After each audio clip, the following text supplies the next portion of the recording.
And so they also published last year their national security strategy. So looking at it, what do you think? What exactly is going through Trump's mind now, or like how do they want to operate, especially like in the Western Hemisphere? And थोड़ा सा इसके बारे में explain करें कि why exactly these wars like Venezuela that happened, and the way Trump now talks about Cuba, Greenland, what that is all about. Again, let's look at history, right? America has bought territory in the past. Alaska it bought from Russia. It used to have the Monroe Doctrine to ensure that... What is Monroe Doctrine? Monroe Doctrine was how they approached South America. Okay. And which was to ensure that this remains a region that is not... It is untouched by other powers. Untouched by other powers. Okay. And they're coming back effectively to what they had back then. And the other thing is that the US is now being much more blatant in what it wants. Usually it would try and create some sense narrative of things, that we have some more higher calling or something more moral, and now they're just being more naked about what they want done. So like about Venezuela, they were very clear that they want oil reserves. They got the oil reserves, they got a more compliant nation. Then the other thing is that with Cuba has been problematic to them for the longest time. You had the Cuban Missile Crisis, you had the Soviet Union, and for them, you effectively had a satellite state of the Soviet Union just off the shore of Florida. So it was a vulnerability for them. Then the other thing is that with Greenland, it's largely unoccupied, and they see a much more natural right to themselves than Denmark having it. And obviously they don't believe that the indigenous people have a right to it. And for them, having Greenland is massive amounts of potential resources. If they choose to mine it aggressively, then you've also got effectively routes, you've got access, even though they have a military presence over there. So for them, this is all just like a reworking of what is strategically safe for them. Right. And one would argue that, it's a bit of short-termism, because what it's done is that the United States didn't have to exercise hard power to get things done. The threat of the power of the United States, and at some level, where they had that narrative that, they were a more moral neo-empire than anybody else, has suffered at the hands of what's effectively happened over the past 2 years. And I think that in terms of, I don't think that the US, for countries that have had experience to its interference or its manipulations, trusted it anyway. But whatever vestige of, because soft power means something, reputation does mean something. I think that has taken a significant hit. And some of the strategy, of course, is extremely poor, because to get Greenland, you're going to have to deal with Europe. Right. I'll take you to the map here. Yes. So Western Hemisphere, this Greenland is part of Western Hemisphere, is it? I mean, I'm not great with maps, but yes. So as Canada and so this is Venezuela. Yeah.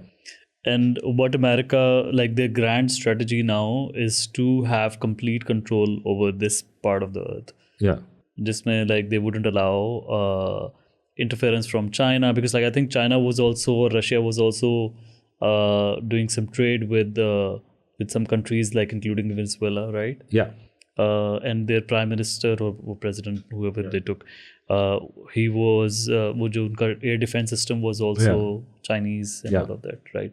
So I think one of their pillars of their grand strategy would going forward would be to have complete control over this part of the... Well, I mean, complete control, or at least influence over much more without having to contest it with any other power.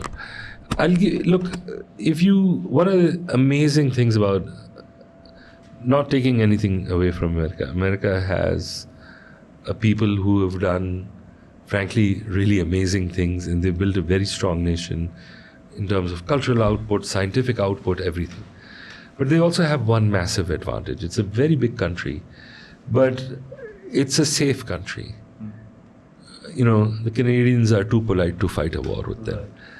The Mexicans are not going to fight a war with them. They have relative safety in terms of, you know, these sort of things. Like, imagine you're just Pakistan. You've got problems at every border. Yeah. If you're Saudi Arabia has problems at its borders. You know, there are countries like even China has to worry about India. And the US is particularly safe in this regard. And it's just extending that particular zone of safety, because it's not just China and all that. They've got other issues that they'd also like to control in terms of not just resources, but if you look at it, there's also crime, there's other issues that affect America as well. So they've got that going forward. But, you know, it's not entirely new, because this sort of projection has happened in the Middle East for the past 50, 60 years. Their alliance with Saudi Arabia is again just to ensure that the flow of resources is unimpeded. Their alliance, you know, with other countries like Egypt and elsewhere. In the GCC. Yeah, the GCC. I mean, it's there to ensure that particular thing where, you know, it's either keeping another power at bay, which at some point was the Soviet Union, then it became Russia in the Middle East, especially for Syria. But it's also to ensure the flow of resources. It's also to ensure that, you know, a country like the United States is now integrally linked in one way, because manufacturing is also all around the world, components, but that most countries in the world are now vulnerable at this level. That vulnerability, by the way, is not a bad thing in one respect. That prevents adventurism. So if you had a much more considered view about whether to attack Iran or not, and you understood what effect it might have prolonged on oil or gas, maybe another president would have thought, let's not do it. Right? One of the reasons why the US and China haven't gotten into open conflict in areas where they are, you know, at each other's, you know, basically right next to each other, is partly because that conflict would cost both countries massively. Because you're not going to keep trading if you're fighting a war. And both economies would effectively sink. So, I mean, that's one of the benefits of this sort of interconnection. If you look at, you know, the fact, what's the pressure right now not to bomb Iran into smithereens, or to ensure that, you know, this war, there's a way to de-escalate and walk this back, is partly because of this logistical interconnectedness. And that is extremely important.